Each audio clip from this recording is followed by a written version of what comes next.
And we welcome you guys to another episode of Quarantine Chats. This is Quarantine Chats episode 41. We got a very special guest joining us today, former Howard basketball alum and former professional basketball player, John Spencer. How are you doing, John Spencer? I'm great. What about you guys? I'm doing great. Both me and Isaiah are here over in Fremont, California, Bay Area. Sweating a little bit, but got the AC on finally. Hey, man, at least you're not over here with your AC broken, so that's a good thing. Ooh, yeah, that'd be a tough way to manage it. But yeah, first question for you is I know you got a sports representation firm started right now. So kind of walk me through that. How's everything going and as far as future plans? Well, everything's fine right now. I mean, I started my company back in 2006. I was actually working in television. I worked at ESPN and did a lot of stuff with the Atlantic 10 Conference, a lot of college basketball leading up to me deciding to leave New Jersey and move back to North Carolina. At the time, my wife and family, we were living in New Jersey. She was working at the NBA for David Stern. And, I was, doing my thing, trying to get people excited about the game of basketball, and woke up one day and just wanted to be a normal person and just be a dad and have some time to spend some time with my kids. And it just led to me starting my company so I could actually have more time with my kids, but I never thought that I'd be doing it this way for as long as I have, but I absolutely love it. We've grown. We've had a couple of successes with, getting guys drafted like Tony Bradley, Right. Helping out PJ Tucker in 2006, my very first year with CAA, in which he went and signed his actual deal with Andre Buck at the time, and led Andre to that. And we had guys like Chris Copeland, who made it with the Knicks back in the day, had a pretty good run coming in from overseas. Lance Thomas from Duke, Andre Dawkins got into the league, Rodney Purvis, Antonius Cleveland, Troy Daniels. I mean, we can keep going. And, it's been a pretty good run so far. And, being a small company and having the opportunity to do what I'm doing, and it's given me the freedom to be my own person, I've absolutely enjoyed it more than you can ever imagine. That's awesome. And what would you say is like your favorite memory as far as what's gone on since you started this business? It's a continuation of the same memory. And, I'll talk about Lance Thomas first, who played with the Knicks, Oklahoma City, New Orleans. The day that he was to get a call up in his D-League first year and having a seizure on the basketball court and not having a chance to get his 10-day call up. And he had worked so hard. And I wasn't his agent at the time, but we were just working on it. He actually went into the developmental league without having an agent, talked to his uncle and a guy named Anthony Avent, who played with the Orlando Magic, who knew the family really well, and built the relationship for me, and wound up being Lance's agent up until last year. And he went to CAA for, I don't know why, but he didn't play last year, so I'm kind of upset that he didn't play, but he wasn't on my dime. But I kept him employed the entire time I've had him. And, just watching him claw his way into the NBA and make it. And then, a guy like Chris Copeland, he goes out, he comes in from Europe, and he makes it. So I was happy to have my first NBA player with Lance, but sitting on my deck when Chris told me he made the Knicks roster after 7 years of being in Europe literally made me cry, because Chris was my first client, and the goal was to be in the NBA, and it was never about anything else for him but being in the NBA. And every year something would happen. But if you talk to any of the GMs or any of the scouts, they would tell you, I never stopped pushing for Chris. But the key was Chris never stopped pushing me. And a lot of times people want to be in the NBA and they stop pushing you. And it's really your dream. And it's my dream to help you have your dream come true. But guys like Rodney Purvis, he got into the league. I think Rodney will get back in. With agents, you lose players, you keep players. But they constantly have people in their ears about what they should be doing or shouldn't be doing. But Rodney's a terrific player. Nobody gave him a chance to ever make an NBA roster after he left North Carolina State. And I told him his rookie year, nobody wanted to give him a shot. I told him to go to the G League. Hey, Rodney, you're going to make it. I'll bet you'll make it. If you don't make it, I'll pay you the money that you would make overseas. He made it into the league that year. That is so cool. Yeah, so for me, it's like anybody can take a draft pick and someone who's projected to be a lottery pick and get them into a situation that's better if you know what you're doing. If you're going to be a lottery pick, you're going to be a lottery pick one way or the other. There's some things you can do to knock yourself out of the lottery. But for me, my greatest joy is a reoccurring dream of helping those guys who really don't understand how to make it, help them get into that league. And I tell all my players, I was like, there's no such thing as a great agent. It's not.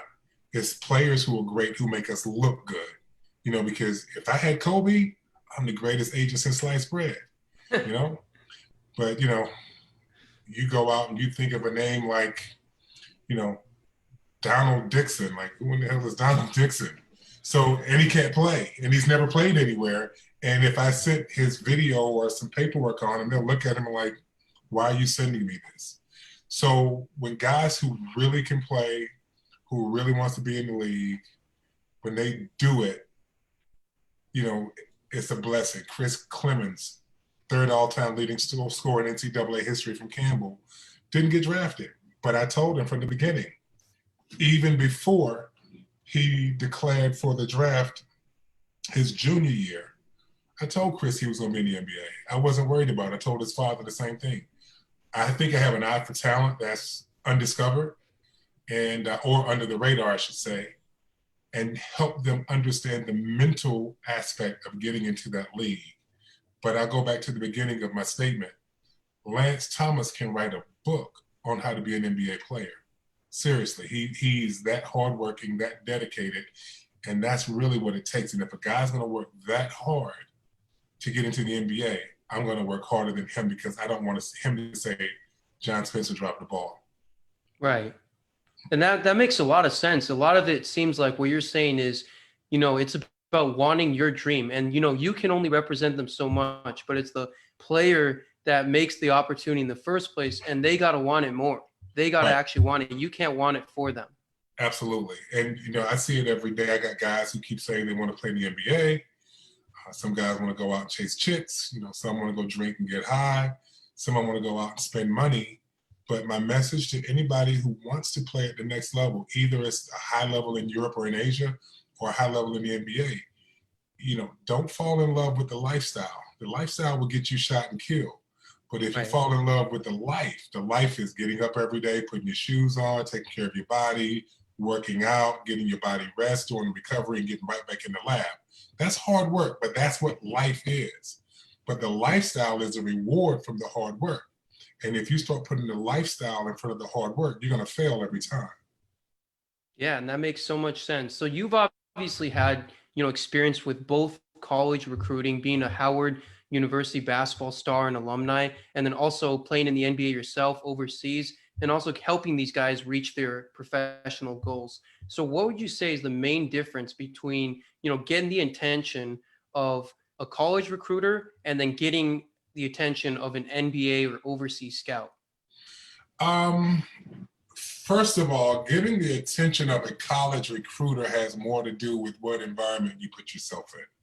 Basketball players can play, and if they can play, most good coaches are going to call college coaches like, hey, I got a player for you. So, you know, with AAU basketball, high school basketball, some of the club teams and developmental programs and, you know, the NBA Top 100 camp, junior NBA, there are a lot of mechanisms for college coaches to see players. And plus, you know, I'm 53 years old, about to be 54. We didn't have YouTube and all these videos and highlights back in the day, but these guys have a platform that they can expose themselves. Now, college basketball going into the pros is very, very different because if you can play, the NBA will find you. There's very few players that most NBA teams never really heard of.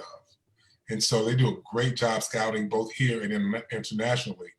The situations over in Europe is guys like myself, I'll pick up the phone and I'll call agents overseas or some of my former teammates or either coaches or general managers overseas now. So there's no real traditional scouting format in Europe or in Asia. And a lot of times it comes from us putting together marketing packages to send to teams with videos to try to sell them that way. So once it gets out to a couple of different people over in Europe or in Asia, it becomes, it spreads like wildfire. which is cool if you got a good network of people. But the difference in finding those players here in the States is that the NBA got their eyes everywhere. You know, they got their eyes in China, eyes in Africa right now, eyes down in South America. I mean, they're doing a great job down in Mexico, playing preseason games down in Mexico. And with the international competitions in USA basketball involved with the Olympics, the NBA is literally international. And I mean, you know, you're talking about 300 million people in China watching basketball. That's a lot. Yeah, and I would say Kobe Bryant and Yao Ming contributed a lot to that basketball economy in China. China. Michael Jordan, I mean, my wife was managing director of NBA Asia at the time when Michael Jordan was playing. And he just took basketball to a whole different level. And there's very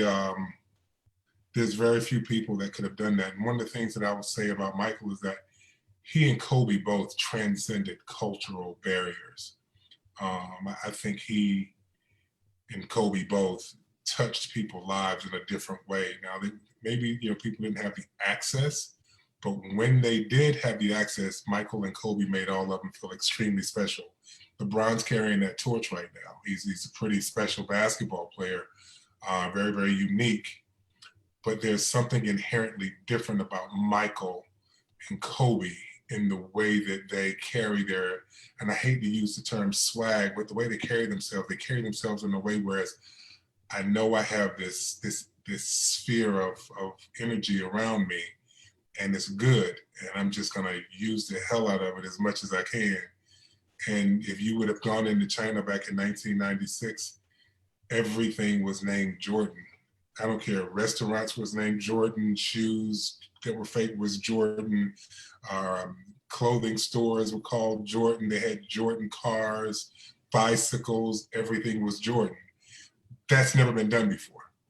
And I think it's going to be really, really hard to duplicate it. Now, Yao Ming did a lot for China basketball and international basketball because it gave an international audience the opportunity to go out and say, we can do this too. Now you look at Luka Doncic, he's carrying that. Oh my God, he's incredible. Yeah, that's the next Larry Bird right there. I think he might be better than Larry Bird somewhere down the line. I do. I think he could be, you know, one of the top all-time greats. Yeah. Well, I definitely trust someone who's worked a lot in the business on that, and looking forward to everything that Doncic can do. Yeah, he's good, and you know, for them to have two high draft picks back-to-back years with guys like Dennis Smith and moving on from Dennis and giving the keys to the car to Luka, I mean, that says a lot about his abilities. Now, the key is going to be how can he make his teammates better and not having somebody younger to come in and take away from his light, but try to incorporate everybody else's light and build that fire that can, you know, push towards the championship. I know Donnie Nelson very, very well, and, you know, he's great at finding talent. Rick Carlisle's a pretty good basketball coach, and Mark Cuban is very progressive in the way that he approaches the game of basketball. So I'm sure that Dallas will have their they will have their way with basketball in a couple of years. They're going to build something special down there. Yeah, well, yeah. I'm really looking forward to it. And Isaiah's actually got a question about, you know, as far as sports representation in the general manager room. Yeah, but before I go to my question, I just want to follow up on John's point. You know, he talked about Luka Doncic and the Mavs. You know, he's exactly right. The Mavs are going to be dangerous for years to come. They've got Doncic. They've got Kristaps Porzingis, who a lot of people forget. A couple years ago, Kristaps Porzingis was one of the top 10 players in the NBA. He was that good. They've got a good young nucleus there. I think the Mavs are going to be dangerous for a long time. But as far as my question is, John, you've seen the recent trend in the NBA, which is now teams are now hiring sports agents to become GMs. We have the Warriors hiring Bob Myers to be their general manager and run their basketball operations department. And then you have the Lakers with Rob Pelinka, former agent of Kobe Bryant. He is now running basketball operations for the Lakers. And I want to ask you, first of all, would you be interested in running an NBA team's basketball operations one day? And why do you think that teams are now going this unconventional route and hiring agents to run basketball operations instead of, your normal, typical basketball executives? Utah have an assistant general manager that was a former agent. There's a lot of former agents that are working in the front office of a lot of NBA franchises right now. I went the other way. I went from working with the Knicks as a director of international scouting under a guy named Tim Shea, Ed Tapscott, and Ernie Grunfeld to doing this on this side. The short answer is hell no. Primarily because, you got a big budget to work with and you got to win, but you're only as good as the team that you actually put on the floor. And I think I could put together a pretty good team, but, I think that business on that side is, who do you trust? And you don't know who's really trying to cut your feet off at the roots or who's really stabbing you in the back. Everybody talks about being an agent and how cutthroat and dirty it is. And they can get a little harsh from time to time. But the majority of us really like each other, believe it or not. They do some snake stuff behind your back and all this other stuff. But, that's a part of the game. And we never really take it personal because it's just business at the end of the day. But I try to keep my hands out of everybody else's cookie jar because, I like what I have and I don't need anybody else's shoes on my feet, so to speak. But when it comes down to having a relationship with the president of a club or the owner of a club, and they're always hovering over your shoulders telling you, we got to do this, that, and the third, and you start spending $115, $20 million a year on a product that's not good, it's kind of hard to do because, you can be undercut by your scouts, you can be undercut by your assistant GMs, your director of player personnel, your director of pro personnel. You have all these issues that you wind up having because people aren't loyal in this business. And I think, agents are bright. I think, they understand the game at a really, really high level. They got to be on the ground recruiting these guys for 4 years, sometimes even before the GMs get to them. And I think they do a really good job of assessing talent and having the ability to move and position players in particular places. My issue with it is that it's almost like athletes running to the television side, pretending that they know everything about being a sports announcer. Some kids go to school and do, communications all the time and they work on the craft. And next thing you know, John Spencer comes out, no, formal communications degree. And I roll right into a television studio and I get a job working at ESPN Star TV in Hong Kong. But then it puts somebody else out, but they can't talk the game the same way I do. So I can understand that. But very few basketball players like Terry Gannon becomes hosts. So you have a host and the announcers and you have your color analysts. But on that side, general managers, they're responsible for a lot of stuff. And, I look at all the guys who are in that position right now. I don't envy them at all. Matter of fact, Leon Rose and I are really, really cool. And, we've fought over players. But at the end of the day, I think he's got the right people around him. And I think that, why not? But for me personally, I don't want that level of exposure. And I like having the autonomy to call the shots and not have to worry about answering to how many ever fans that the Knicks might have around the world. I just don't want that problem. And that's totally understandable because in a lot of these positions, like coaching and general manager especially, it's really a truism that you're hired to get fired sometimes. Like sometimes they're bringing you in and they're like, let's rebuild the pieces. For example, with Mark Jackson, right? It's like, well, you've done a good enough job, but we're ready to go to that next championship phase. And then they get rid of you, even though, Right. there's nothing inherently you're doing wrong within the organization. Right. And Mark's a bright, brilliant guy. And I think he's did a wonderful job. And sometimes it's your style that really hinders the development and growth of a team. It's not that you can't coach them to a championship, but sometimes you just rub players the wrong way. And as a player, I removed my ego. My job was to win. It wasn't about me. And if you talk to anybody I've ever played with, I don't think I was ever the best player on any team I've ever played on. If you ask someone in my high school if I was one of the top 5 players ever in my high school, they're like, hell no. College, oh, fuck no. But if you look at my longevity of my career, I played over 16 years. So my ego, I had to shut it down. I was a rebounder and a defender first. Then I learned to become a scorer. Then I learned to become all of it. So, going from working as an agent, because as an agent, you have to be a scout. You have to manage contracts. You have to understand the collective bargaining agreement. You have to understand how to budget. And I think that transition prepares an agent for that job. But I also think that when you are have a relationship in the front office already and you groom through the system, you kind of get narrow-sighted about what it is you're looking for, because you become a, how do you call it, the stereotypical model of what this particular organization wants something to look and feel like, and that's when teams begin to go south. So a lot of times you begin to see that wheel turn because everybody's doing everything the same way, and it's just like an engine.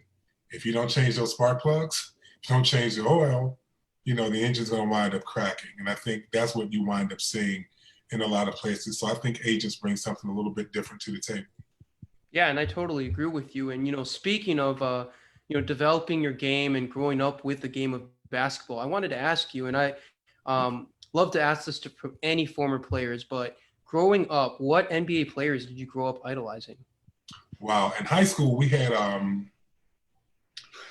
different color jerseys for home and away, white for home, blue for away. And we had alternate numbers because 52, 53 for me. Buck Williams was number 52, and Buck Pope in Rocky Mount, North Carolina, less than 50 miles from where I'm from. And 53 was Daryl Dawkins, who was in the NBA at the time. So I grew up watching those. Those guys were dynamic, man. Daryl was talkative, flamboyant, aggressive, strong, powerful. And when I say powerful, I mean, the guy shattering backboards. But Buck was like this he was like this hardworking guy that you could not, when I tell you could not stop him, because he was relentless.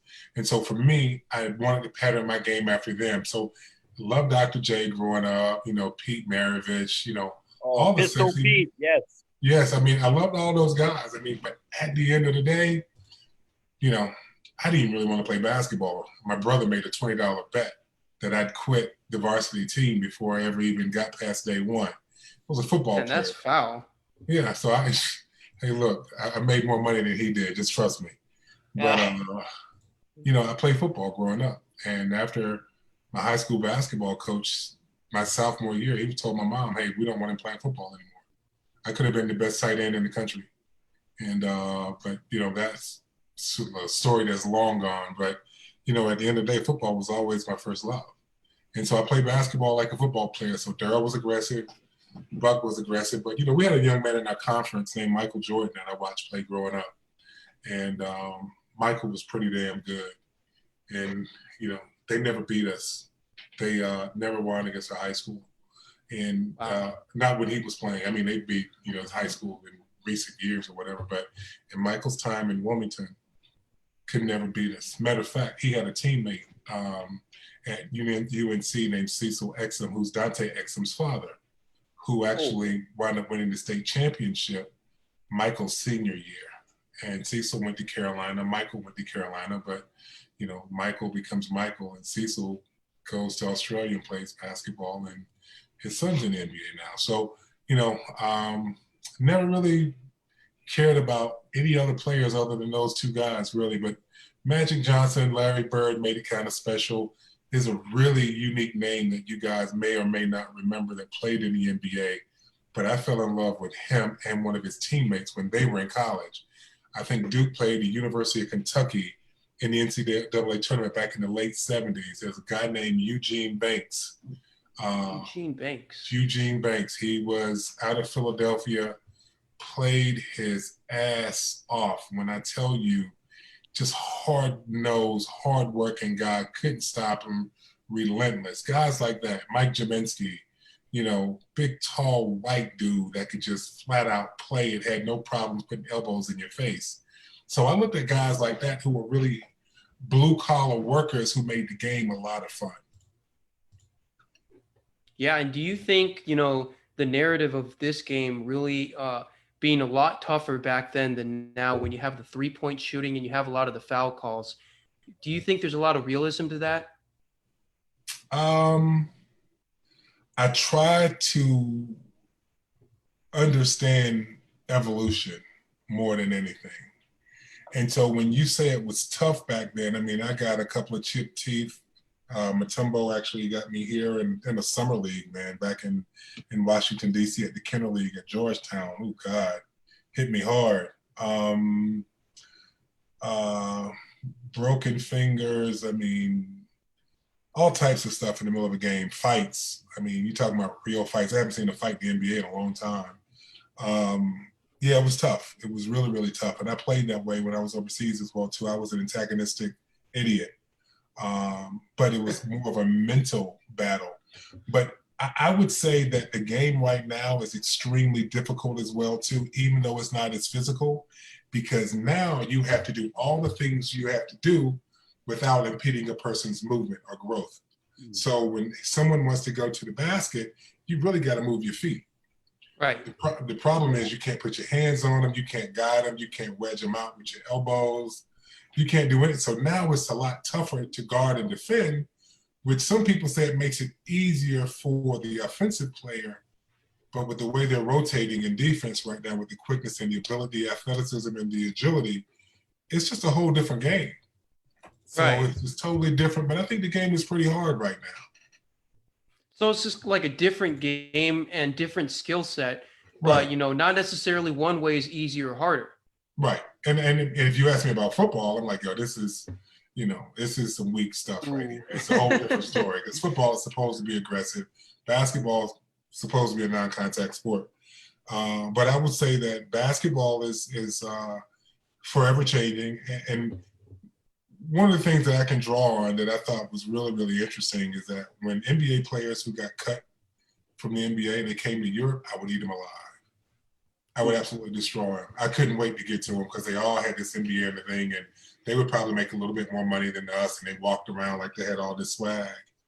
And I was like, okay, I'll tell them, hey, no, I'm about to get 31 and 21. And they're going to be like, no, you're not. Done. So, you know, at the end of the day, you know, the NBA is a great basketball league, but what makes the league great and difficult is that the ones who play really, really well, they always have their motor turned on. That's the difference between the NBA then versus the NBA now. Now, your motor always have to be turned on. And Europe can't compete. And, you know, I think these players right now, they play so hard. They really, really, really play hard. You know, Dennis Rodman was that guy. He made it sexy to be a hard-working motor guy, and Lance Thomas emulated that.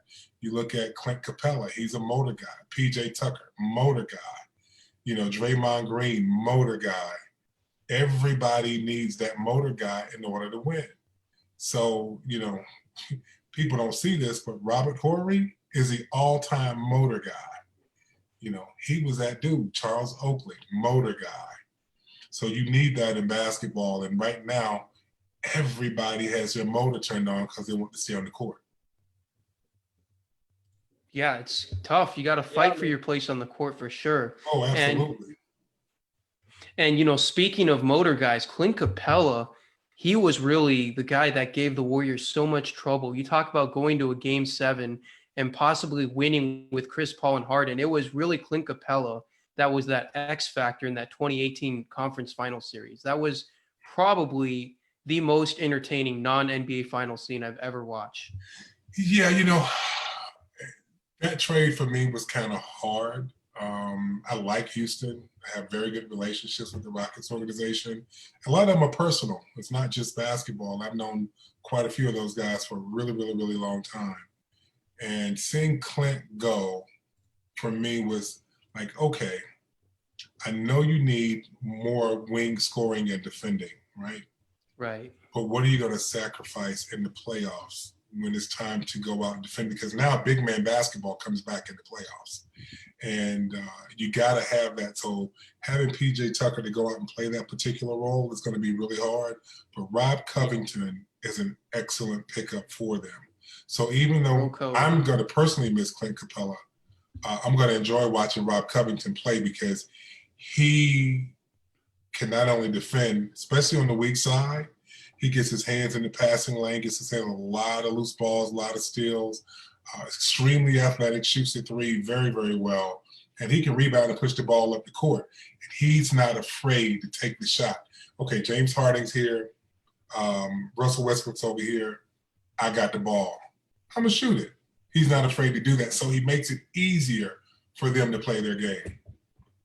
Yeah, and he's definitely going to be a big contributor to the Hawks, as Shree mentions in the comments. He's going to be really valuable for that team culture, Clint Capella I'm referring to, because in Houston, he's already had that deep playoff experience. And you look at guys like Trae Young and Bertans, these guys need veteran leadership in the locker room about, not just playing the game well, but outworking your opponent. Bertans is a really, really, really solid basketball player. And I don't know what happened with him in his previous team, but that kid can absolutely play. And I have to say, Trae Young has actually shocked me because I knew he could play, but he's going to surprise some people in a couple of years. I think everyone talks about Luka and how bad the trade could have been, but I'm going to tell you, I'm always a cynic in the beginning anyway. I don't care what the player is because I want to make sure that they bring it every day. And I don't know if I was necessarily sold on Trae, but I can tell you, as God is my witness, that this kid is a dynamic personality. He works hard. He understands how to play the game. And if they can find somebody with some size on that wing that could slash and get to the basket and just do some damage and take the pressure off of him, Atlanta's going to be pretty good too. Yeah, watch out for Atlanta. Isaiah wanted to ask you a question about Del Curry and Steph Curry, because we all know you played with Del Curry and then you've watched Steph Curry over the past couple of years. Go ahead, John, Isaiah. I'm going to put you on the spotlight here. I want you to tell the audience what you told me and Steven pre-show when I asked you, you played with Del Curry. If you put Del Curry and Steph Curry right now, both of them in their primes side by side, we're talking three-point shooting contest. Who do you got in that three-point shooting contest? Okay, well, I'm not saying this because of having the opportunity to go to camp with Dell. I'll say this: Dell gave me a pair of size 12 Reeboks when I wore size 13 because I didn't have a shoe deal in training camp. So he gave me a pair. So I got to bust Dell out for that one. But most people don't really understand how good of a shooter Dale really was. And I think he's just fluid with his motion. He puts no stress on his body. I think he beats his son. I think he's a focused guy, a tactician. Definitely is going to be the type of player that when you get him in that zone, you can't stop him. Plus, I think he just takes better shots. One of the problems with playing back then is that we didn't use the three-point field goal as well as teams are using them now. So going back to the evolution of basketball, if Dale would have had the opportunity to shoot 19 threes a game, Dale was cold-blooded. So I'm taking Dale all day, every day. Not that Steven's a worse shooter. I just think that he's a better basketball player than his dad. But I think his dad's just a better shooter. And I think that he's the type of guy that will probably say, he'll probably say his son is better. But if I had to bet $100 on it and you give me a 24-year-old Stephen Curry and a 24-year-old Dale Curry, I'm taking Dale every day. I respect the answer. Look, I will say this, and Isaiah, I think that if you look at what the growth curve of Stephen Curry was, his injury helped him more than anything. He had that 1 year and a little bit of change to go out and just shoot the basketball. He had nothing else to do. He couldn't do anything else. So getting into the lab that way made it a little bit better for him. Now, when he torched Brandon Rush and those guys when Davidson played Kansas, I'm sitting here going, oh my God. Because I never really, I saw him play a couple of times, but I was like, all right, man, this kid can play. Then he started making an NCAA run. And I'm like, okay, he had Brandon Rush chasing him all over the court. And if you guys don't remember, Brandon Rush was one of the best defensive players in the country. Oh, he was, yeah. So, Brandon's a straight dog when it comes to defense. He'll lock your tail up, and it's a wrap. But just watching Dale, the guy just – Detlef, who used to play with Indiana, you go out, we talked about Dale Ellis. You look at guys like that, Reggie Miller, Allen Houston. Those guys never shot as many threes. But if you'd given it to them, hell, Larry Bird. But you have to understand, the more opportunities you take, the more opportunities you get. Yeah. So, I'm putting $100 on Dale. All right, $100 on Dale. I'll take you up on that bet. I'll take Steph Curry. I'm putting $100 on Dale. All right. Well, last question for you before we get into the other topics is, you got into this a little bit at the beginning of the video about your sports representation firm and then also scouting for the Knicks. But I want to know, out of all the jobs you've worked in sports, being a basketball player, being a scout, being an agent, and then having this firm, which role is your favorite? What's my favorite role? Wow. Being a basketball historian. I think all of it prepares me to have this conversation with you today.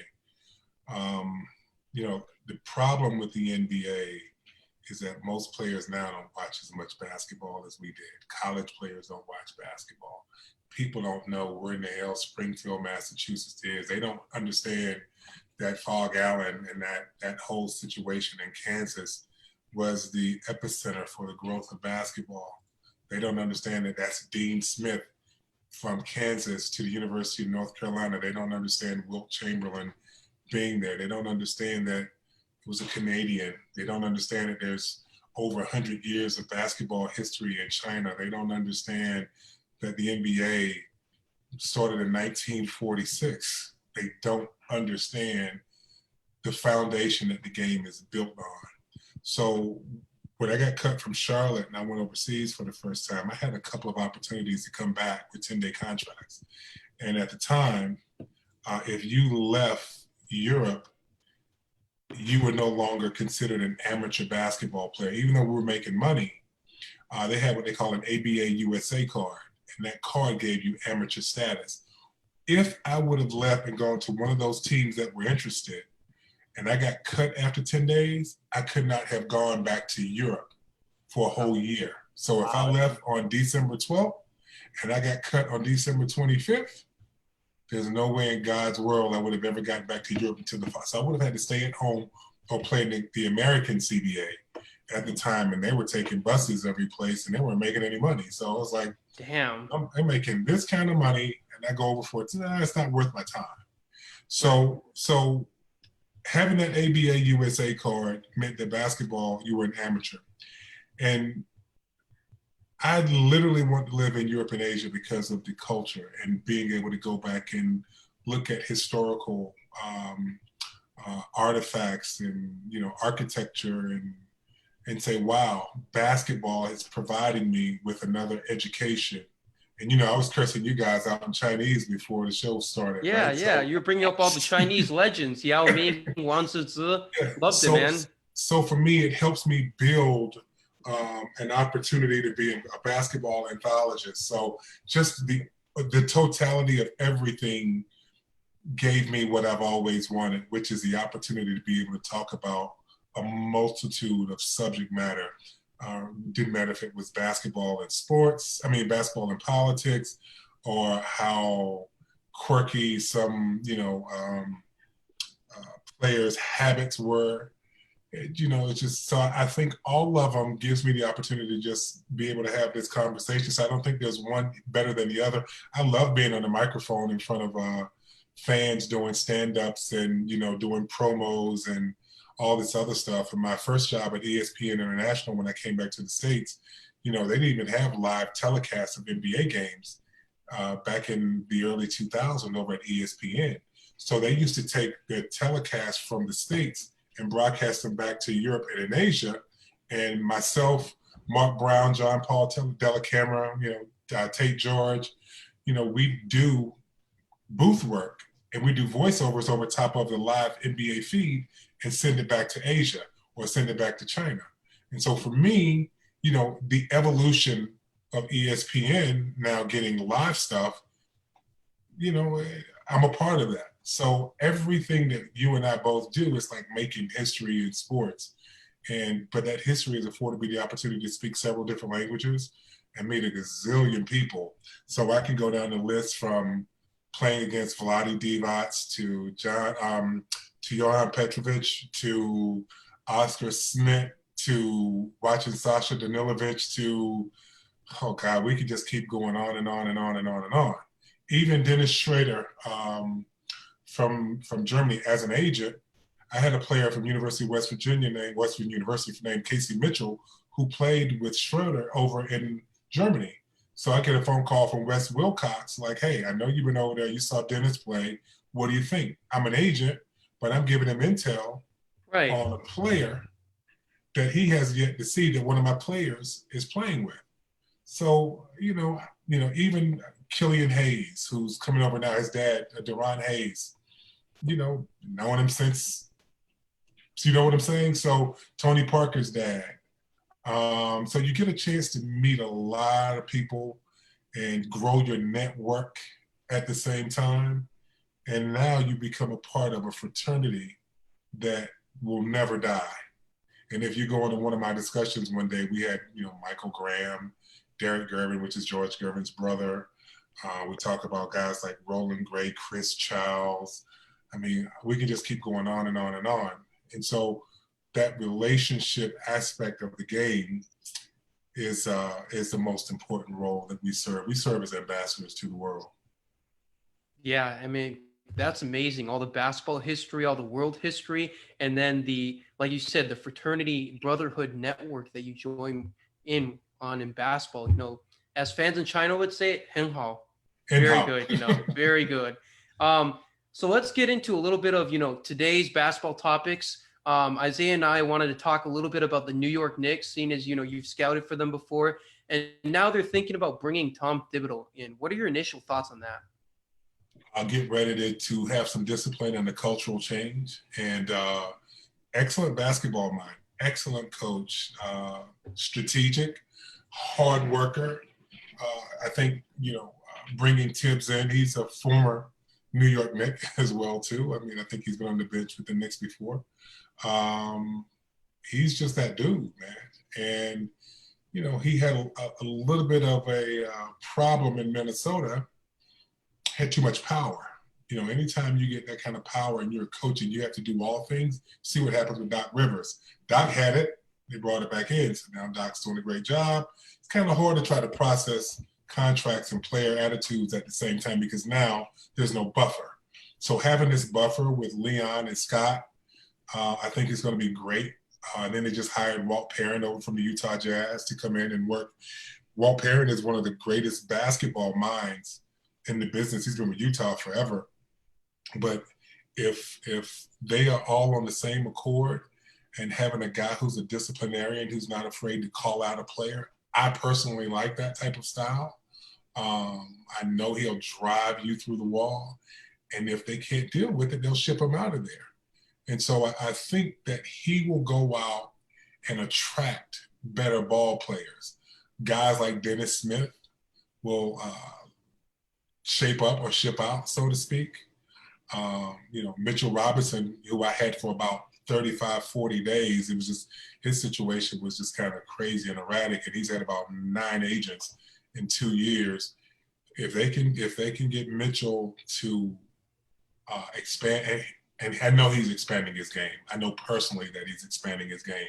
But if they can allow for him to become the player that he can become, he could be better than Kevin Garnett if they give him the opportunity, because he can step out and shoot it.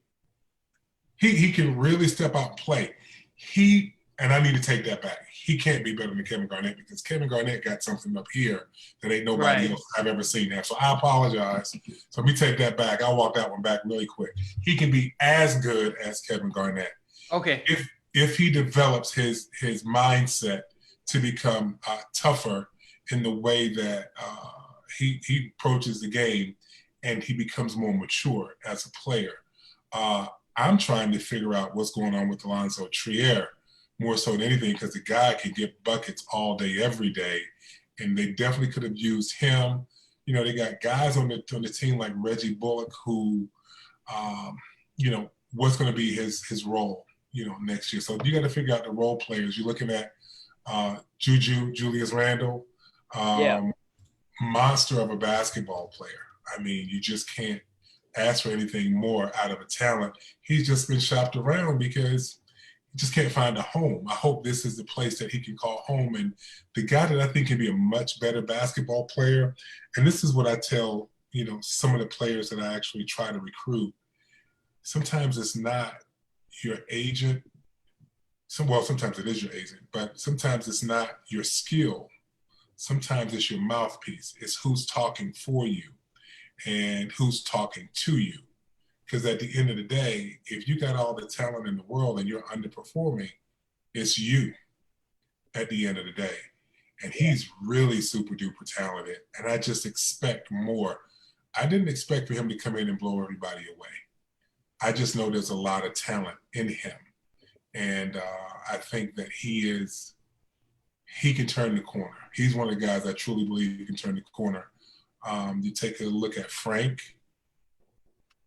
I'm not sold on a lot of European guards who come over and play in this league. He has to earn it. Barrett. Barrett out of Duke. Huh? Barrett out of Duke he's raw. Yeah, he's extremely raw. And I think he's good. And I didn't know him from a hill of beans when we were in Vegas at the Summer League. And he had a slow start, and I went over to him. I just said, hey, look, here's the deal. You don't know me from a hill of beans, but I used to work for the Knicks. And I will share this with you. If you want to play this game, play the game. Stop trying to be what everybody else wants you to be, and be yourself. Right. And if he ever finds out who he is as a player, he's going to be that dude. But right now, I don't think he really has an idea of who he really is. But I think it'll come. But I think the Knicks need to find a sexy three. They need to find somebody that can shoot the ball like Allen Houston and handle the basketball like Mark Jackson and have an attitude like Chris Childs. You know, so that's what the Knicks really need. And I think having that coach will bring that mentality and that toughness to the team. So with that being said, right now we're having one of the best drafts coming up. You got guys like LaMelo Ball coming in and a couple of other big names. Where do you think the Knicks should go with this draft pick? I think they should sell it.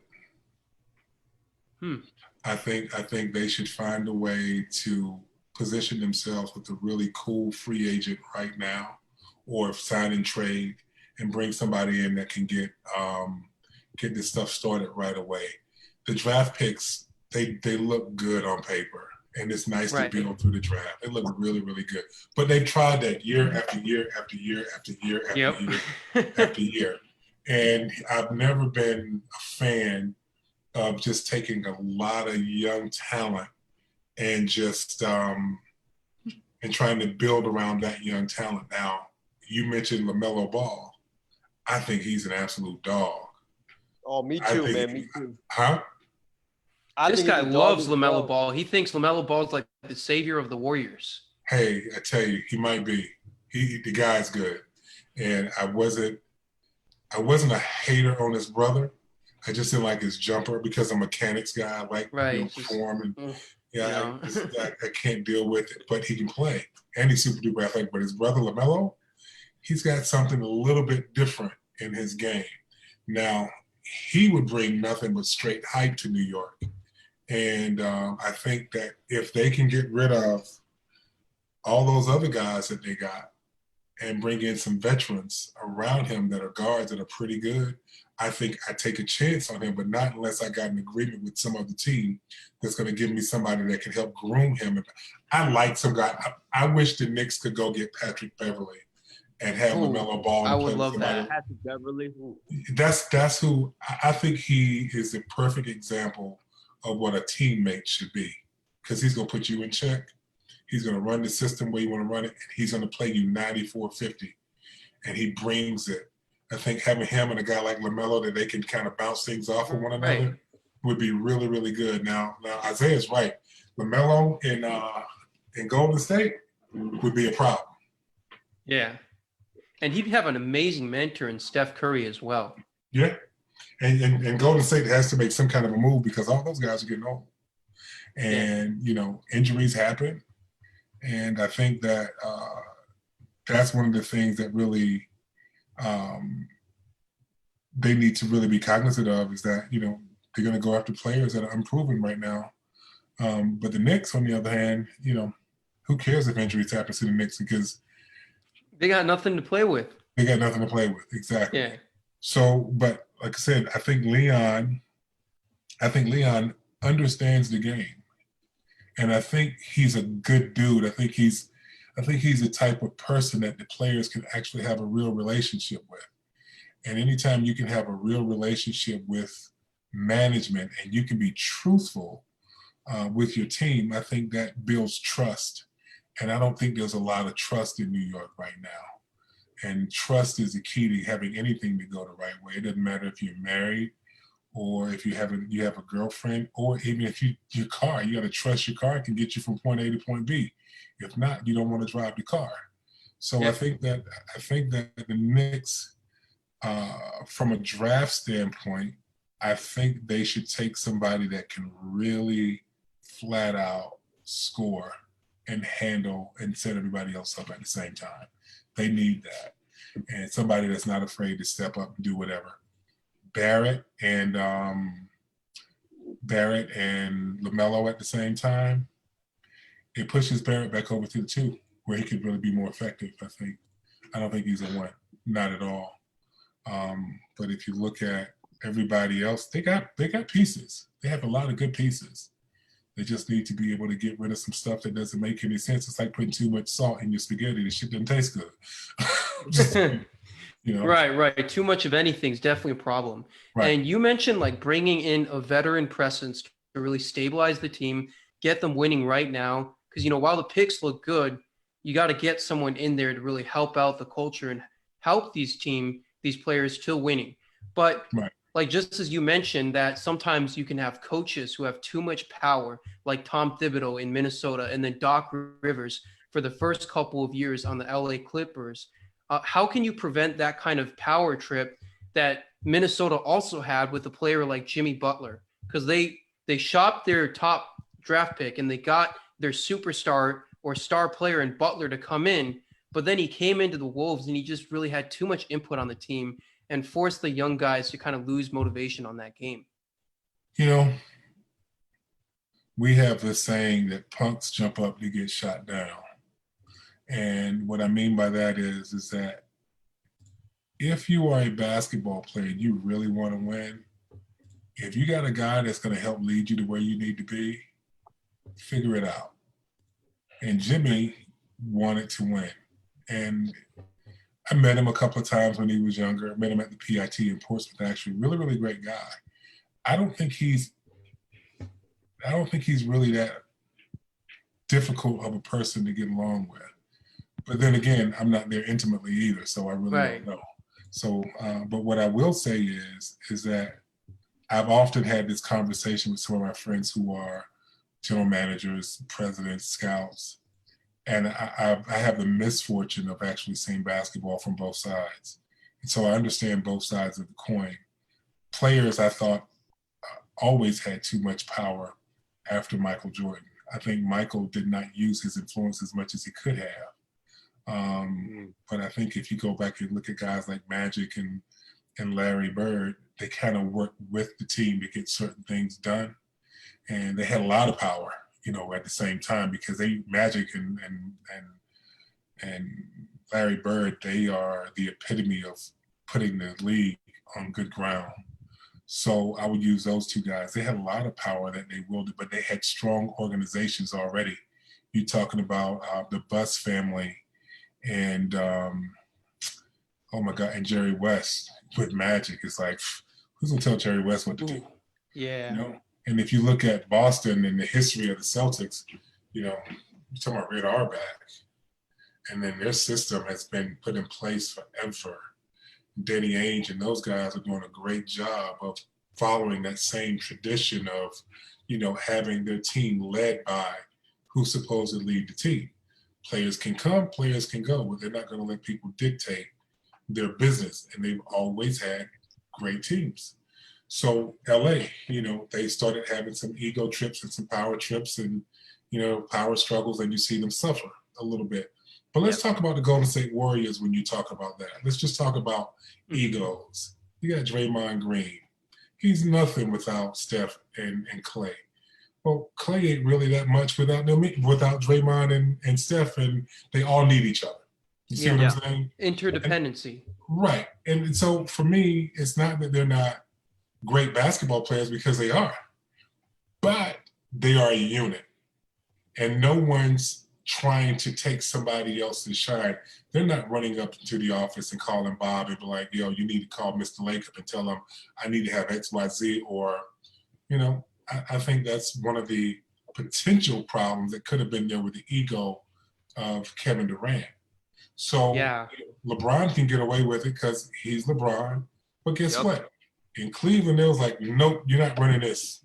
I don't care what you do. You're not running it. But he had his run of the mill for a little bit. He got David Blatt fired, who's a really good friend of mine that I met when I was playing in Israel, and I've known him for a long, long time. And you look at what happened down in Miami, who's going to overrun Pat Riley?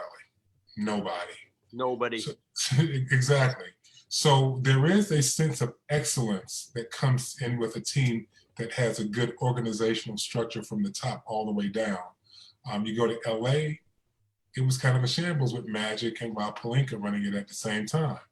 And so now, it's kind of on the right track. We're going to see what happens. But the egos have to go, as far as I'm concerned, because the management's position or the executive's position is to pay you your salary and make sure the teams win. They get the directives from the owner of the team. But if you want to tell everybody what to do, go buy the team. Right. And that's what Michael Jordan did. He went ahead and bought the Charlotte Hornets, or Charlotte Bobcats, who became the Hornets now. Well, even before that, he bought an interest in the Washington Wizards, even before that. Right. So exactly. Michael wanted to have some influence on the team. But when you do that, you also better make sure that you surround yourself with people that's not just going to say yes. They're going to give you the best advice, and hopefully people listen. And, I'll go back to, about this power kick. James Harden has a lot of power. Yeah, does it marginalize Russell Westbrook right now? Not really. Russ could have had anything he wanted in Oklahoma City. He could have. KD could have had anything he wanted in Oklahoma City. So if you want that power and you already got it, don't give it up. You got it. But I think Jimmy Butler, I think he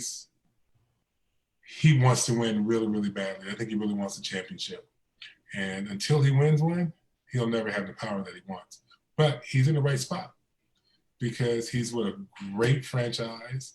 He's got a great coach. He's got great executives. He's got a great training staff. He got a great lifestyle. So when you got all that wrapped up into one, he's in a really, really good situation. And I think, overall, we can disagree or agree with Jimmy Butler's methods, but the fact is every single team that he has left has gone into shambles. Every single team he's left has become worse without him and become better with him. So as much as you can say or can't say about Butler, he's improved the teams when he's been around them. Every place he's ever been. And he's that never say die, hard-nosed guy. Yeah, I love that guy. He's not going to let you outwork him. He's not. Now, for me personally, I grew up a Philadelphia 76ers fan and a Clippers fan. So I had my Clippers on the West Coast, my Sixers on the East Coast. Mind you, they both had the same colors. Michael Cage was my man who played for the Clippers back in the day. But I'll say that, I wish he'd have stayed in Philadelphia. Him and Rob Covington. That would have been I want to really see those two play special. together. That would have been a special playoff run if he did, something. especially this year. Yeah, if they could find a way to have him and Covington on the same squad and Joel Embiid. Now, if Joel Embiid grows up, man, he needs to grow up. He needs to grow up. He's that dude. He's that dude right now, but he's got to grow up. And he's got to lead a different way in order for people to take him serious. Big guys playing to the fans like that, with Shaq and, some of the other guys who like to go out and do that stuff. Shaq was a monster. He could get away with it, and he's got championships all over the place. But playing to the crowd when you win. Right now, I'm not focused on anything, and that just may be being old, but, he needs to just focus in on playing for his teammates. I 100% agree, and I'll be really excited to see where the Knicks and the Sixers and all these young teams move forward. But I want to jump to Isaiah really quickly. Isaiah, your thoughts on the Tom Thibodeau potential move, and then also where the Knicks should go in the draft. Yeah, John, really great point about Tom Thibodeau, but I got to respectfully disagree. I think the guy that the New York Knicks should target is some guy like a Kenny Atkinson, former Brooklyn Nets coach, or a Mark Jackson, a guy that can come in, change the culture, and develop these young players that the Knicks have. They have this young nucleus with Barrett, like you mentioned, Kevin Knox, Frank Ntilikina, and I feel like they got to get these young players developed, get that young nucleus developed, and then stars will start coming to the New York Knicks because, we've seen in the past where the New York Knicks just try to jump steps and then try to get stars, but then end up they don't come because it's just going to be the stars. You don't really have good role players around them. Like that's why KD and Kyrie went to Brooklyn, because you already got a great nucleus and a great role players around them, like Dinwiddie and Joe Harris and those guys. So I really think the Knicks should go after a Kenny Atkinson or a Mark Jackson. But the thing I want to respond to your thing that you told RJ Barrett, which was just play the game, don't care about what other people expect from you. I feel like that applies to Lonzo Ball because, Lonzo Ball, his dad, when he came into the NBA, put a lot of pressure on him, saying he was better than Stephen Curry and better than all these other superstars in the NBA. And I just feel like right now, I think Lonzo, he's struggling to find out who he really is. Is he really a passer? Is he a guy that will score 25 plus points a game? He just doesn't really know his identity as an NBA player. And I feel like once he finds that identity, then he will become that star that everybody expected him to be. Isaiah, I'm going to go back to Kenny Atkinson first. I don't necessarily disagree with you on that. I think he's an excellent basketball coach. I think there are quite a few guys in the NBA right now that I would probably take a look at before him. Matter of fact, honestly, if I was a Knicks, I'd go back and get David Black because I think David Black can really coach it. He's done nothing but win, and develop world champions in Europe. And he never really got a shot here in the States. And he's very personable. He's a Princeton graduate. Who cares if he was friends with Steve Mills? I mean, that's just what it is. But this guy can coach. He can absolutely coach. And if you ask me if Kenny can coach too. But at the end of the day, I've seen a proven champion in David Black, and I think he will have the respect of everybody in the locker room. But there's a name I want to throw out there, and this thing will never come to light. I want you guys to look up one of the guys who sat on the back of the Cleveland bench, and I'm gonna have to go out and pull this up for you and see if you know who this guy is. Oh my gosh, I have brain lock now. Oh, from California, used to work with the Lakers, trained Steve Nash. Oh my gosh, I have brain lock. I can't believe it. That's what happens when you get old. But he back of the bench with the Cleveland Cavaliers when LeBron and them won the championship, and they need these type of. Let me pull up. Oh my gosh, hold that thought for 1 second because this is bothering me now. Right, John, are right, you right. talking about Byron Scott? No, I'm talking about a trainer. Oh my gosh. Hold on, I'll tell you in 2 seconds. I just texted the other day and I don't know why in the world. What's the Canadian point guard name that played for Dallas with the hair? Steve Nash? He trained Yes. Nash. Yeah, Steve Hold Nash. Hold on, I'll tell you in 2 seconds. Oh my gosh, I have brain lock.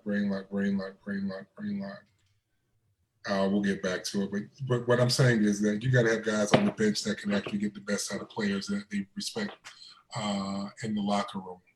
I don't know, it's just going to bother me until I actually pull it up.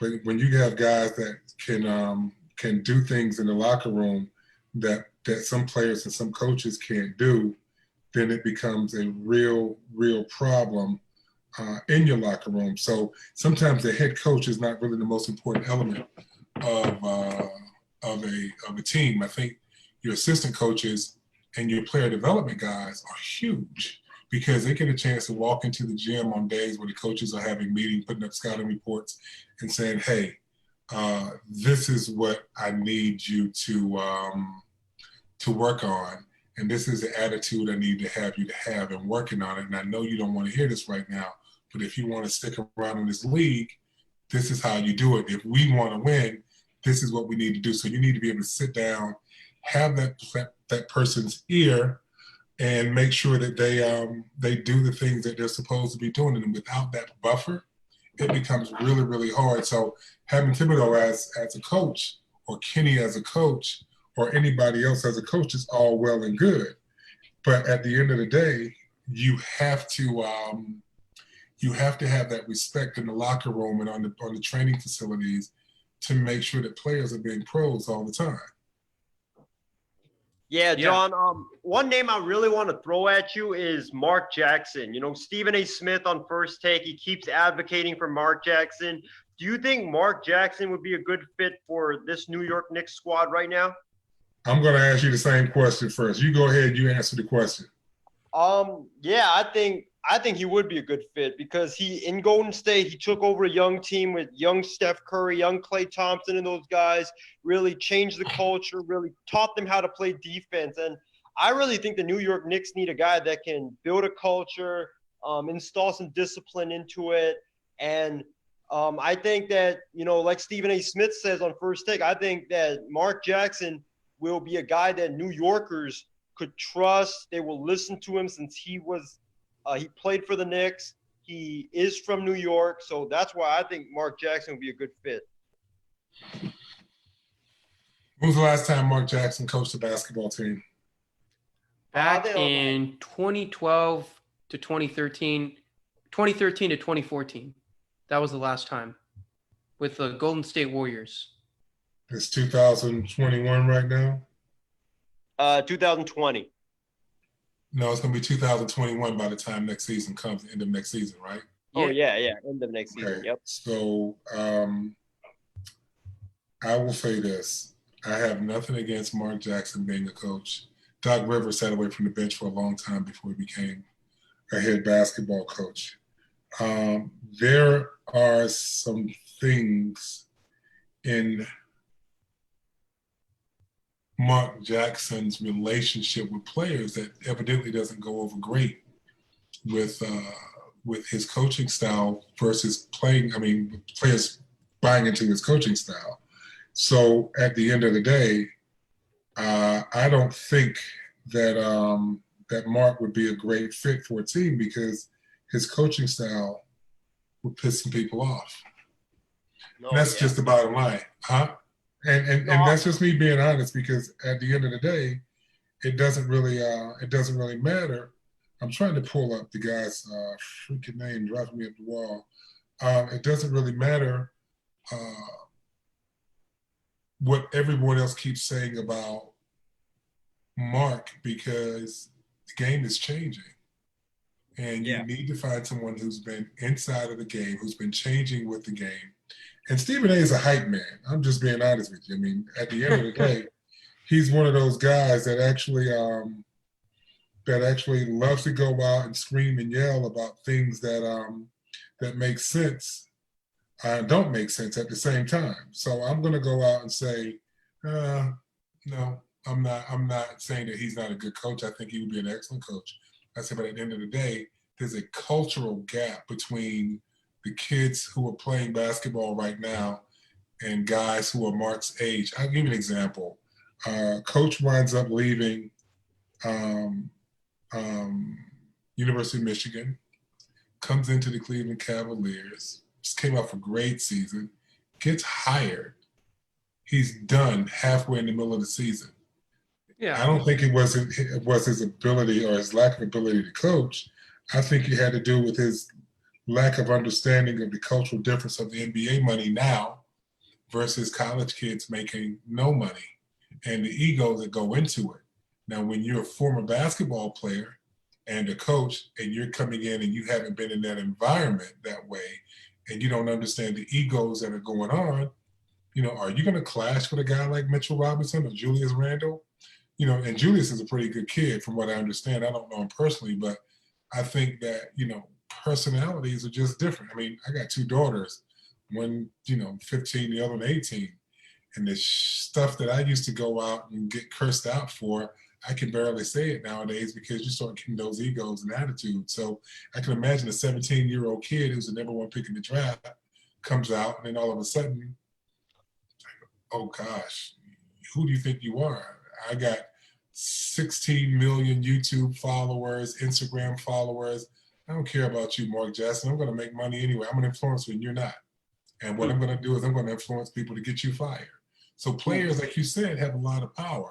And once a player goes out and put a tweet out, it's like, oh God, here we go. So you got to really, really, really, really be careful with who the messenger is. Messaging is important, and I just don't think that he's the right person to deliver the message right now. Yeah.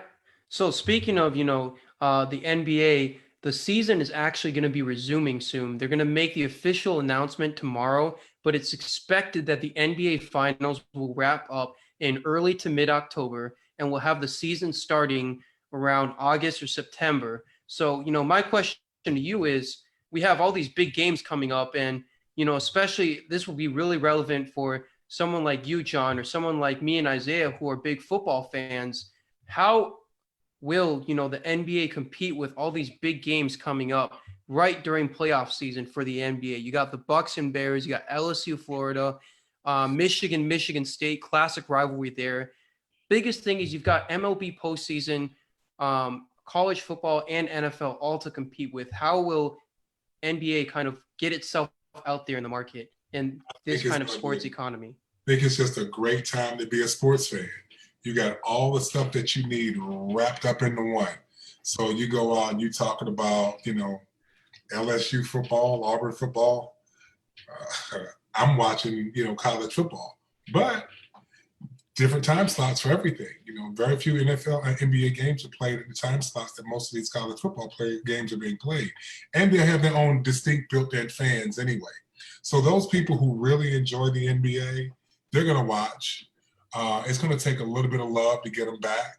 And one thing I do know about the NBA, they do have great marketing programs that really show how much they really care about their fans. So at the end of the day, I think they'll figure it out. I think they do a great job with social media, placing information on their fan page on Facebook, hitting people off with information through their Instagram and Twitter feeds.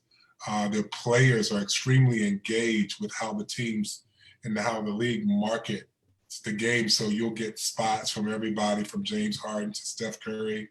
And people are going to be excited to see what happens because sports has been away for so long. So I think people are going to be hungry for sports. And I think the mere fact that most people watch Tiger Woods and Phil Mickelson play golf with no fans around, and it was just as entertaining as having with fans there. Yep. I think people are starving for the opportunity to go out and get their juices flowing. So I'm just hoping that there's sports bars that can be open during this time, especially with Major League Baseball coming in and just having college football. And don't forget, college basketball is right around the corner at the same time too. Oh, Ooh. yeah. And hockey. Let's go Ohio State. Hey, look, man, like I said, it's all around. And then we still haven't talked about getting those tennis rackets back out again and having people involved and engaged with what's going to happen with Wilmington, the Australian Open, the French, and the U.S. Open. So, there's a lot of things going on around that time, and they have to compress the tennis circuit. So I think the NBA, they got a pretty good problem, to have. And I think that's the type of problem that I'd like to deal with. And I think the season ticket holders will come out in full force. And I think everybody's going to want to go out and see if LeBron James could beat Kawhi Leonard. Yeah, and speaking of all of that, I think the big thing the NBA benefits from, John and Isaiah, is that the NBA is largely narrative driven. When we look at the NFL and we look at the NCAA, not to say that the players don't have a lot of power and a huge narrative and a huge story to overcome. Like we've seen guys like Tim Tebow, Tom Brady with amazing personal stories in college and NFL football.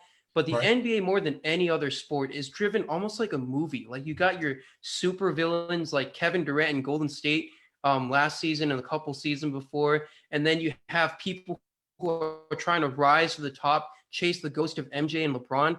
And I think as long as we get a final season and a playoff season that's pretty compelling as far as the narrative, we're going to be fine, John. Like if we get Giannis versus LeBron in the finals, can you imagine the media magnitude that would generate? You have the chosen one in LeBron James going up against perhaps his successor in Giannis Antetokounmpo. One guy's trying to battle his way into the NBA greats and Giannis. The other guy's trying to move up that list and really take it to MJ. Yeah, and I think you're absolutely right. And I don't like to throw marketing pitches out there for anybody, but one of the wonderful things that Nike and the NBA will do better than any brand I've ever seen is that they very seldom have to talk about their brand. But what they do is that they talk about the messaging within their brand. And I use Nike first. If you go out and watch a Nike commercial, very seldom do you ever hear them mention Nike in the commercial. They'll tell a story. That's true. And that story becomes an engaging and an intriguing testimony to how people overcome. And Nike just so happened to be a part of it. So people want to affiliate themselves with the product or associate themselves with the product because they can identify with the struggle that they see.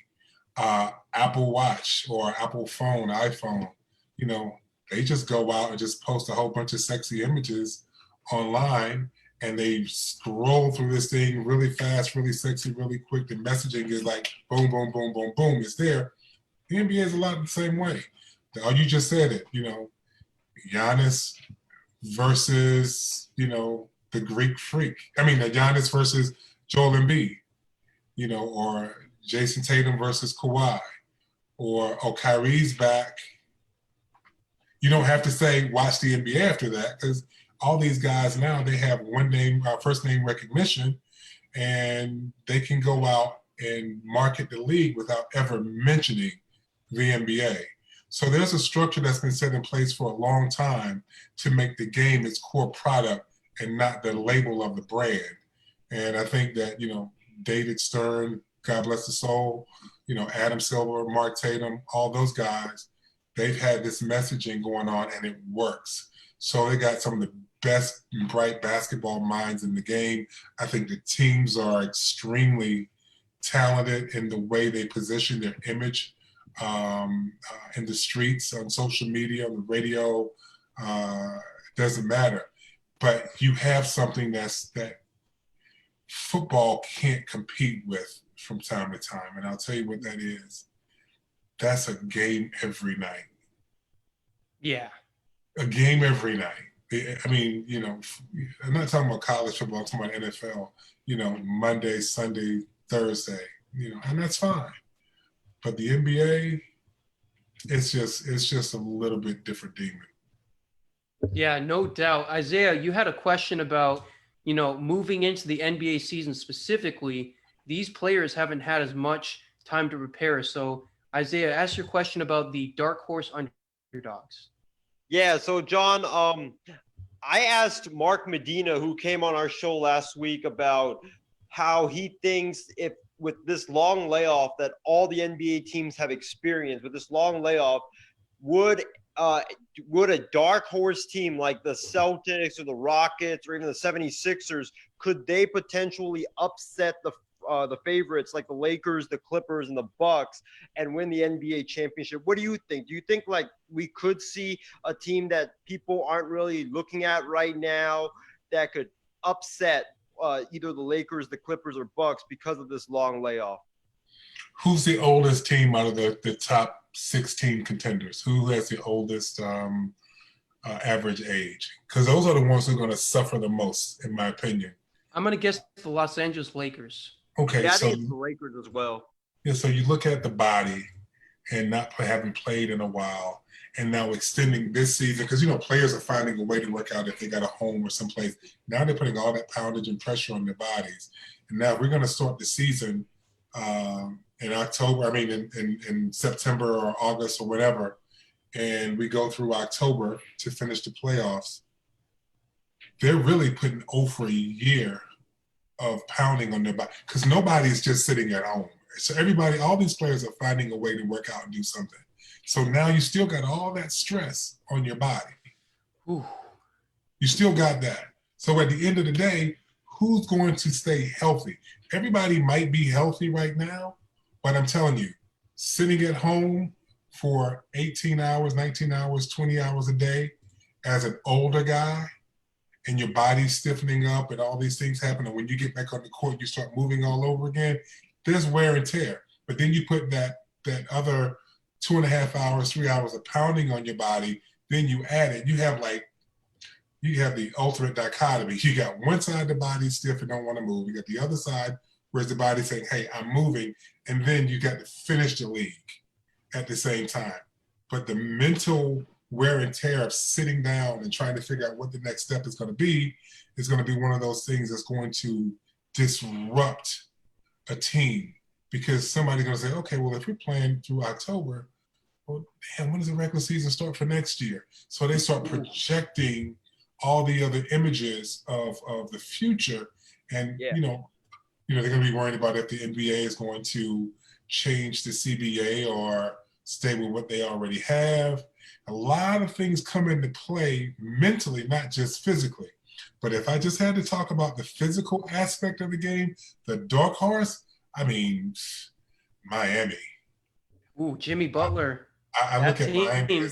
They're playing well. Nobody's talking about them. They're good. They got some buzz. Nobody's really, really talking about them. And I hate the fact that Hassan Whiteside is not there, because had he had his stuff together, oh my God, this squad that they have right now, oh my gosh, so they got a team. It's going to be an interesting season. I'm definitely tuning in, John, and definitely be happy to have you on the show again sometime. But last question for you: early pick to win the title. If the season ended today, who are you picking to take that chip home? You put me on the spot because I got players that play for different teams. And now I got to go out on live streaming over Facebook that's going out to your 100 million viewers around the world who my pick is, and I'm picked up by a whole bunch of people. I can tell you who I really believe got a legitimate shot at winning this thing. Okay. Yeah, you can think about it and just let us know, who you think's got a good shot. I think it's the Clippers. I think having Mm. Kawhi healthy, Paul George healthy, uh, Patrick Beverly healthy, all at the same time Wow. is just a monster of a team to have. But the X factor is Montrezl Harrell, and he comes off the bench with his motor wide open. He rebounds, he scores, he pushes the ball up the court. He puts his teammates in check. He's a young guy. Yeah. He still puts them in check. So at the end of the day, he's grown up. You can see the maturity of him uh, this year. Last year and the year before, he was a little bit young in the way that he actually managed the locker room and his relationship with teammates and everything. It can be a bit erratic from time to time, but he's grown up. And I No think doubt. I think he's the X factor. Everybody has a great uh, starting five for their team. But when you have guys like Montrez that comes in and brings you that extra effort, and he gets the fans involved, Draymond can't cope with the way Montrez's energy is. So I think Montrez is a poor man's version of Draymond Green, but just a different level of energy than Draymond. Draymond has a lot of energy, but Montrez's energy is really off the charts. Um, the second team, honestly, if they could ever really figure it out, is Milwaukee. They got it. Yeah. They Mm. got Giannis, it. exactly. They don't need another piece. And Chris Middleton is that dude. Everybody can talk about Giannis all day long, but Chris Middleton is really that dude. But the X factor for me, out of all of them, and we were talking about dark horses, and I mentioned Miami. You can't sleep on Toronto. You can't. You can't. And their X factor is a guy named Terrence Davis. I think he's a really, really, really talented dude. And, a lot of success coming out of the summer league, playing not even a full game and getting a 2-year deal. They knew what they were doing and getting this young kid. He's going to be a pretty talented basketball player down the line. But they got some pieces to the puzzle. And I think that, Kawhi was a big part of their championship run. But they got to keep their heads to the ground. I like Van Vliet. I just like the way they play together as a team. And but Miami, my dark horse, Clippers, is a team that I think they're really the team to be. And no disrespect to Houston, because I really, really love Houston as well too. It's just, for me, it's kind of hard to see them matching up with a guy that's 6'9", 6'10", like Paul George, who can play 1, 2, 3, 4, 5 if he had to, because it's small ball basketball. And I think he can, pretty much do it all. And then having a guy like Kawhi, who always steps his game up in the playoffs. I don't care when it is. He just plays at a different level, and he carries teams. So he had big, broad shoulders, man. Big hands, big long arms, broad shoulders, big attitude. Yeah, I'm looking forward to the playoffs for sure.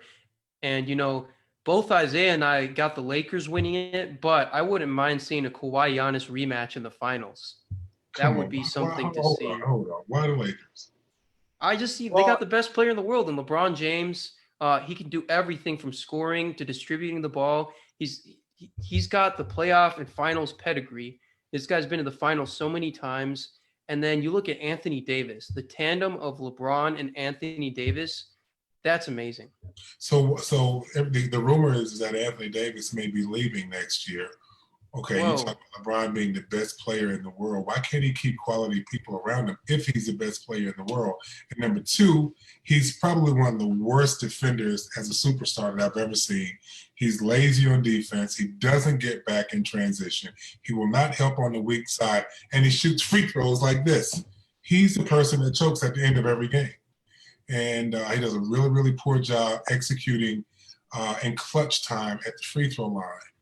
And I can't take LeBron because he doesn't commit, in my opinion, to playing defense on every possession in the playoffs the way that he should. Never stop Michael, never stop Scottie Pippen, never stop anybody on the Detroit Pistons team. You look at the Lakers back in the day with Byron Scott and those guys, they all played defense 48 minutes of a game. So they gave their all. And if you go back and you do your homework on LeBron and just take a look at some of his defensive lapses, it's caused him a lot of championships. So, there's some players right now who has more championships than him, still playing, that he's the best talented basketball player in the world. But, I like teams and players that play defense and win. And that's the thing I like about Golden State. They always play defense. They play hard. They one of the best defensive teams in the league. And they help each other out. So, if LeBron plays defense, yeah, they'll win. But I can't see him breaking this thing down to a point whereas he's not going to sell Anthony Davis out and Anthony Davis gets into foul trouble because somebody gets to the basket off the weak side and he has to go out and help and he's getting in foul trouble. And then LeBron's going to be pounding, throwing his hands up like, yo, what happened? While the team is going down the other way.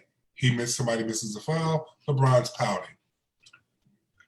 Got no problem with LeBron. I think he's that dude. I mean, there's no question he's the best player on the planet. But, I think the best always get the best out of the others. The best leaders in the world always get the best out of others. And that's tough to argue with. I will say this about LeBron James. When it comes to defense, offense, every facet of his game, he seems to just turn it on to a different level in the playoffs. We saw him doing it against Golden State multiple times, especially in 2016. And I think with the help of Anthony Davis, he could still very much be a big factor in those facets of the game when it all counts. The biggest thing for him is, he's getting up there in age, John. And I think being the best player in the world and have to shoulder that load, he's got to take a little bit of a rest from it in the regular season. They all count. But he does it. All the games count. That's what I'm saying. Why take a playoff? You look. What's his record in the playoffs? In the finals, 3-6. 3-6. He's 3-6 in the finals, right? He should be what? I think 5-4 or 4-5. I think he should be 7-2. Wow. I think he should be 7-2. I think he's that good that he should have been 7-2. But personality and ego can sometimes get in the way, and taking a playoff will kill you every day. And if you're worried about what the referees didn't call, you're going to miss the layup on the other side. You're not going to challenge that guy on the other side. If you're going to be rolling your eyes at your teammates, when JR made that boo-boo, crucial. It took the team right down here.